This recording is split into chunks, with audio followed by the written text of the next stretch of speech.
સુરતમાં પૂરથી નુકસાન પામેલા વેપારીઓને રાહત આપવા રાજ્ય સરકાર સક્રિય બની છે। નાયબ મુખ્યમંત્રી હર્ષ સંઘવી અધિકારીઓ અને બેંકો સાથે બેઠક યોજી હતી। બેઠકમાં પૂરથી અસરગ્રસ્ત વેપારીઓને સરળ શરતો પર લોન અને આર્થિક સહાય કેવી રીતે મળી શકે તે મુદ્દે વિસ્તૃત ચર્ચા કરવામાં આવી હતી। સરકાર દ્વારા વેપારીઓને મહત્તમ મદદ પહોંચાડવા માટેની કાર્યવાહી હાથ ધરવામાં આવી રહી છે। આ ઉપરાંત નાયબ મુખ્યમંત્રી હર્ષ સંઘવીની હાજરીમાં લાભાર્થીઓને ચેક વિતરણ કરવામાં આવ્યું। તારીખ 6 જુલાઈએ સુરત શહેરમાં અતિ ભારે વરસાદના કારણે અનેક વિસ્તારોમાં રહેતા નાગરિકોએ તકલીફોનો જે સામનો કરવો પડ્યો હતો। લોકોને ઘરોમાં, દુકાનોમાં, વેપારમાં ક્યાંક ને ક્યાંક આ ભારે વરસાદના કારણે ભરાયેલા પાણીમાં નુકસાનીનો બી સામનો કરવો પડ્યો। રાજ્ય સરકારે વહીવટી તંત્રો જોડે મળીને તાત્કાલિક આ તમામ શહેરીજનોને કઈ રીતે મદદ પહોંચાડી શકાય અને ફૂલ નહીં તો ફૂલની પાખડી પણ આ દુઃખની ઘડીમાં ટીમ ગુજરાત તરીકે મહાનગરપાલિકા, જિલ્લા વહીવટી તંત્ર, રાજ્ય સરકાર એક ટીમ તરીકે બધા જ ઘરોમાં તાત્કાલિક સર્વે થાય, ઘરવખરી કેશડોલ આપવામાં આવે મહાનગરપાલિકા દ્વારા, સ્વચ્છતા સ્વાસ્થ્યની તાત્કાલિક ચિંતા કરવામાં આવે। આજે બપોરે 12 વાગ્યા સુધી સુરત શહેરમાં 61,360 લોકોને કેશડોલ ચૂકવી લેવામાં આવ્યા છે અને ઘરવખરી માટે 29,642 લોકોને ઘરવખરીની બી સહાય પહોંચાડી લેવામાં આવી છે। એટલે કુલ મળીને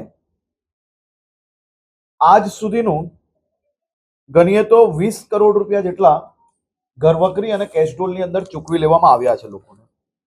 દેશના ઇતિહાસમાં પહેલીવાર આટલી મોટી આજે નુકસાની પછી ગણતરીના દિવસોમાં વહીવટી તંત્રની ટીમ દ્વારા ઇન્સ્યોરન્સ કંપનીઓ જોડે સંકલન કરીને 5,287 જે ક્લેમ આવ્યા છે, જેમાં 85% જેટલા ક્લેમો ઓલરેડી પ્રોસેસમાં ચાલુ કરી લેવામાં આવ્યા છે।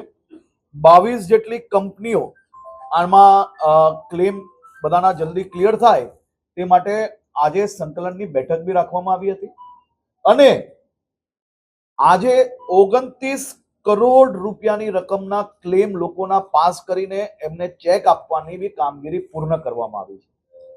આવનારા 15 દિવસ પછી આ જ રીતે રિવ્યુ બેઠક કરીને શહેરીજનોને જે નુકસાન થયું છે અને ઇન્સ્યોરન્સ કંપની દ્વારા કોઈ બી પ્રકારનું લિંગરિંગ વગર અને લાંબુ ખેંચ્યા વગર શહેરીજનોનો જે હક છે તે તેમને અપાવવા માટે રેગ્યુલર ફોલોઅપની સિસ્ટમ બી ગોઠવવામાં આવી છે। આમાં જે 2-3 કંપનીઓનું કામ જે સ્લો હતું તેને 1 અઠવાડિયાનો સમય આપવામાં આવ્યો છે। માત્ર ફોલોઅપ, કાગળિયાઓના ધક્કા નહીં પરંતુ રિઝલ્ટ ઓરિએન્ટેડ કામ કઈ રીતે થઈ શકે તે માટેની બી સૂચના આપવામાં આવી છે અને કલેક્ટરશ્રીએ બી ઓફિશિયલ જે 7 કંપનીઓનું કામ જે બીજી કંપનીઓ જેટલું ફાસ્ટ ના હોય તેને નોટિસ બી આપી છે અને જો એ કામગીરી ઝડપથી નહીં કરશે તો એની ઉપર પગલાં બી ભરવામાં આવશે। દેશના ઇતિહાસમાં પહેલીવાર આટલા ઓછા દિવસોમાં ઇન્સ્યોરન્સની પ્રોસેસ કરીને પાસ કરાવીને ચેક બી લાભાર્થીના હાથમાં આપવામાં આવ્યો છે। આ આખી ટીમ વર્ક જે સારી રીતે થઈ રહ્યું છે તે કારણે આટલી ઝડપથી આ કામગીરી પૂર્ણ થાય છે। સાથે સાથે મહાનગરપાલિકા દ્વારા જે વિસ્તારમાં કોઈના ઘરમાં, દુકાનોમાં, ફેક્ટરીમાં, ખાતાઓમાં ક્યાંય બી પાણી આવ્યું હોય તો સંપૂર્ણ વેરા માફીની જે જાહેરાત કરવામાં આવી છે તેમાં મેયરશ્રી, સ્ટેન્ડિંગ ચેરમેનશ્રી છેલ્લા 5 દિવસથી લગાતાર સંપૂર્ણ સર્વે કર્યા બાદ 3,54,600 યુનિટ એને 147 કરોડ રૂપિયાના વેરાની માફીનો બી પરિપત્ર થઈ ચૂક્યો છે. સરકાર દ્વારા જે સહાય પેકેજ ડિક્લેર કરવામાં આવ્યો છે તેને કોઈ બી સામાન્ય નાગરિકે કોઈ સરકારી કચેરીઓમાં ધક્કા ના ખાવા પડે તે માટે વહીવટી તંત્ર દ્વારા એની બધી જ સમિતિઓ બનાવી લીધી છે અને સમિતિઓ જોડે જોડે એક ઓનલાઈન પોર્ટલ બી બનાવ્યું છે. એ ઓનલાઈન પોર્ટલ પર જે કોઈના ઘરમાં કે દુકાનોમાં જ્યાં જ્યાં નુકસાન થયું છે અને જે યોજના બનાવી છે એ યોજનામાં જે લોકોને લાગુ પડતું હોય એવા લોકો એમના ફોટો વિડીયો જોડે સંપૂર્ણ માહિતી ઓનલાઈન ભરી શકે છે. હમણાં 1 કલાકમાં ઓફિશિયલ પ્રેસ નોટના માધ્યમથી આ વેબસાઇટ ચાલુ કરી લેવામાં આવશે. તમામ ચૂંટાયેલા પ્રતિનિધિઓ અને સામાજિક સંસ્થાઓને બી આ વેબસાઇટની ડિટેલ મોકલવામાં આવે છે અને જે વિસ્તારની અંદર પાણી ભરાયા હતા એવા બી લોકોને જે રેસિડેન્ટ્સના જે નાની નાની દુકાનો છે, રેકડી છે, જેના લાયસન્સો છે, જેના નંબર્સ અવેલેબલ છે, એ લોકોને બી વોટ્સએપના માધ્યમથી આ માહિતી અમે લોકો આજે સાંજ સુધી મોકલવાના છે, જેથી વધુમાં વધુ ઝડપથી એ લોકો આ ફોર્મ ભરી શકે અને અમે બી એટલી જ સ્પીડથી એમને સહાય ત્યાં સુધી પહોંચાડી શકીએ એ પ્રકારની વ્યવસ્થાઓ કરવામાં આવી છે.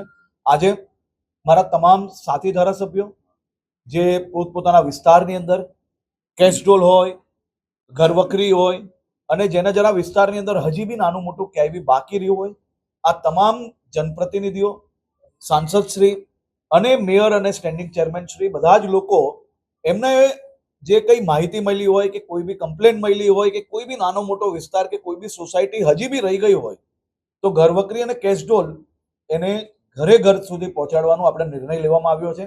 એવી 41 સોસાયટીની યાદી હમણાં પાછી નવી મળી છે, એની બી સર્વે કરીને કામગીરી પૂર્ણ કરવામાં આવશે. સાહેબ, અમદાવાદની અંદર એક જે ફેક્ટરીમાં બ્લાસ્ટ થયો છે, 8 લોકોના મોત થયા છે, 15 લોકો ઘવાયા છે. પીએમ સાહેબે પણ દુઃખ વ્યક્ત કર્યું છે. એની સંપૂર્ણ તપાસ હમણાં ચાલી રહી છે.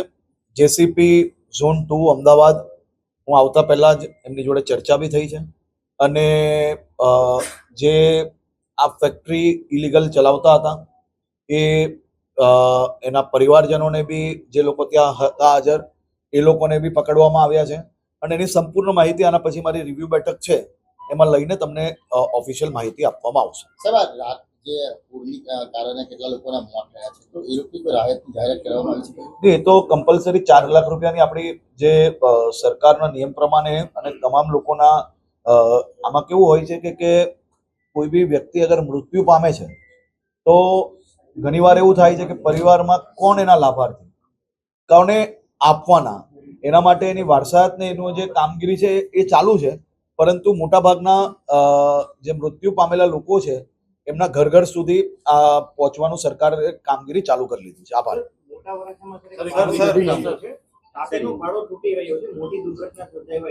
હું ચેક કરાવી લઉં.